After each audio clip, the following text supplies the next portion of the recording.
Welcome back to Rising. Niall, what's in your notes today? Well, I'm glad you asked, Robbie, because after you taking on the president over tariffs from your chair, it's time for me to take on the Democrats over healthcare from mine. Not all Democrats, to be fair. I'm talking about the 8 Democratic senators who caved shamefully last night, handing the GOP a big win on the shutdown, and, more importantly, failing to put up a fight for their own constituents. So let's flash back to a moment of optimism for Liberals and the left just 6 days ago. Last Tuesday, Democrats won big victories across the country. Zoran Mamdani won election as Mayor of New York City, Abigail Spanberger coasted to victory in Virginia, Mikey Sherrill defied predictions of a close race for governor in New Jersey, winning by double digits. Democrats even won some lower-profile elections in Georgia. The message of all that was clear.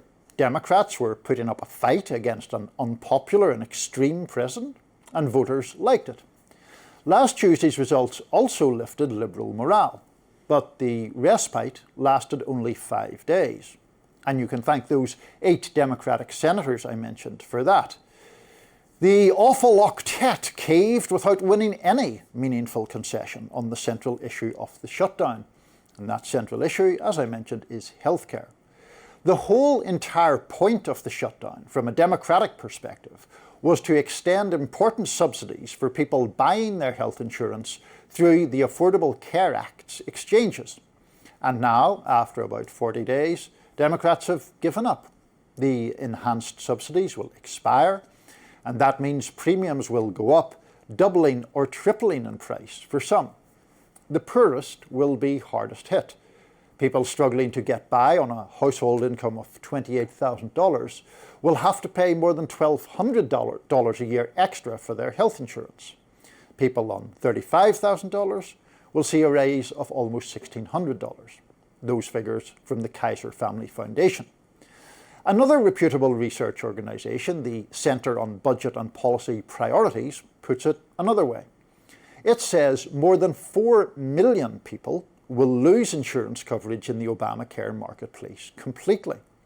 That, in turn, is part of a broader grim picture where the CBPP expects about 15 million people to become uninsured over the next decade because of these changes, as well as other Medicaid cuts in Trump's big spending bill earlier this year. Make no mistake, Monday was a grim night, not only for the Democratic Party, but for the voters who depend upon it. Here's Bernie Sanders summing things up. Tonight, 8 Democrats voted with the Republicans to allow them to go forward on this continuing resolution. And to my mind, this was a very, very bad vote. What it does, first of all, is it raises healthcare premiums for over 20 million Americans by doubling, and in some cases tripling or quadrupling. People can't afford that when we are already paying the highest prices in the world for healthcare. Sanders also talked about the bigger political picture. As everybody knows, just on Tuesday, we had an election all over this country. And what the election showed is that the American people want us to stand up to Trumpism, to his war against working class people, to his authoritarianism. That is what the American people wanted, but tonight, that is not what happened.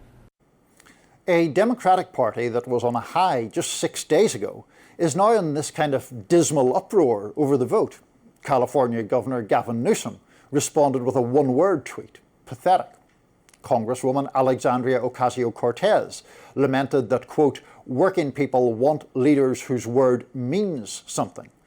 And for Congressman Greg Casar, the leader of the Progressive Caucus on Capitol Hill, quote, accepting nothing but a pinky promise from Republicans isn't a compromise, it's capitulation.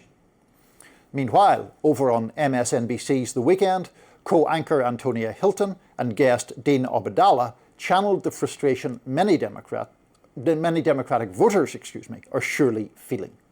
In the wake of the election on Tuesday, the president made remarks saying basically, wow, Republicans are being harmed by all of this, acknowledging that he was on his back foot. And now here he is winning again? How did he do it? The Democrats, I don't understand how a Democratic senator goes, wow, we won really big. Let me cave now. I don't understand. That makes no sense to me. To be clear, polls had consistently showed more voters blamed Trump and the GOP for the shutdown than Democrats.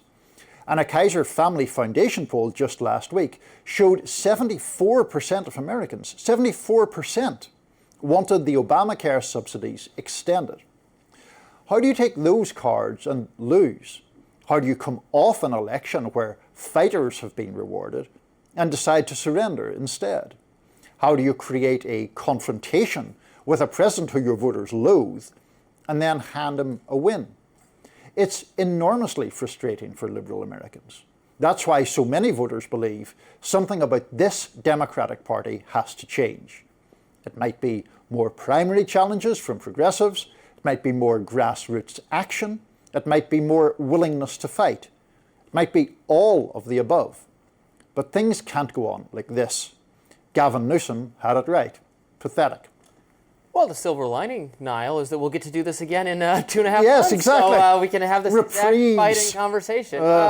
Look, I understand why, from a progressive or left-wing standpoint, the dissatisfaction is certainly palpable, particularly after Democrats received a mandate of some sort with very, very favorable election results that might have strengthened their resolve to go on. Obviously, I disagree with having the fight over these issues, but given the Democratic Party's policy priorities and the policy priorities of progressive people, I think it did make sense to continue to hold out. So that speaks to really a cowardly leadership. Now, I know Schumer did not join with the 8, but Ro Khanna's blaming him, and probably he quietly signaled for them to go ahead and do this now while he can maintain the pretense of objecting. I think that's the widespread suspicion. Absolutely, the widespread suspicion. Yeah, it speaks to, again, a leadership that is out of touch with what not the entire party wants, because there are a lot of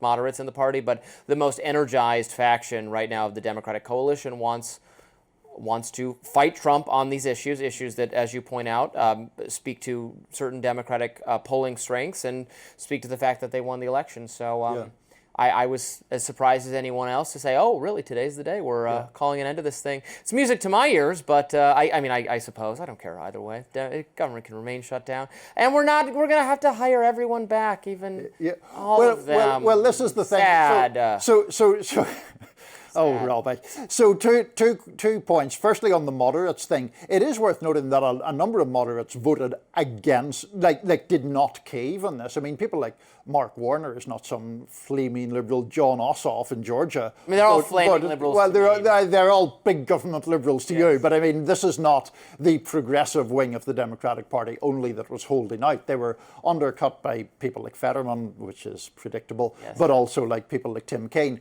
To your point, though, about Tim Kaine. I just always say that. Oh, do you? Because he was the vice presidential candidate, most forgettable vice president. He was quite forgettable, as it happens. Yes. But the point about the federal government workers is, Tim Kaine is now trying to use the return of the federal government workers as a kind of fig leaf for doing this deal, having previously supported the shutdown. The reason the federal workers aren't getting paid is because you supported the shutdown in the first place. And from the Democratic perspective, it was supported because this issue of the healthcare and the subsidies was considered so important.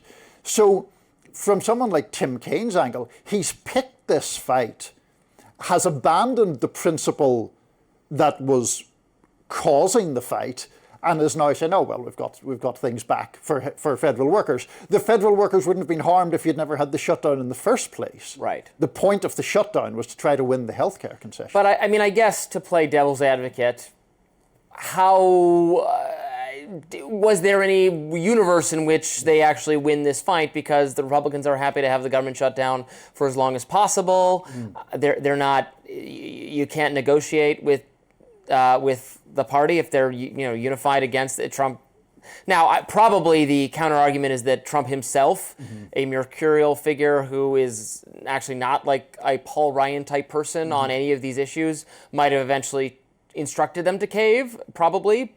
Now, I don't know that that's a likely outcome. The Republicans might have there's nothing you can do. They're more Republicans, and they're happy to just have the government shut down. Yep. And so it falls to Democrats to eventually give in or just have a permanent government shutdown. I think that the Democrats, I do recognize that dynamic, but I think the Democrats could have held out at least for the compromise that they themselves proposed last week, which was a 1-year extension on the subsidies, not for them to be extended in perpetuity, but to have a 1-year extension. Because there are some Republicans who are wary of these subsidies being taken away because they would hurt their own constituents. Yeah. So I think that's an issue as well. Well, next up, Axios is reporting that up-and-coming Democrat James Tallarico, who's a Christian seminarian, had followed adult film stars and OnlyFans models on Instagram. We will discuss that. Stay with us.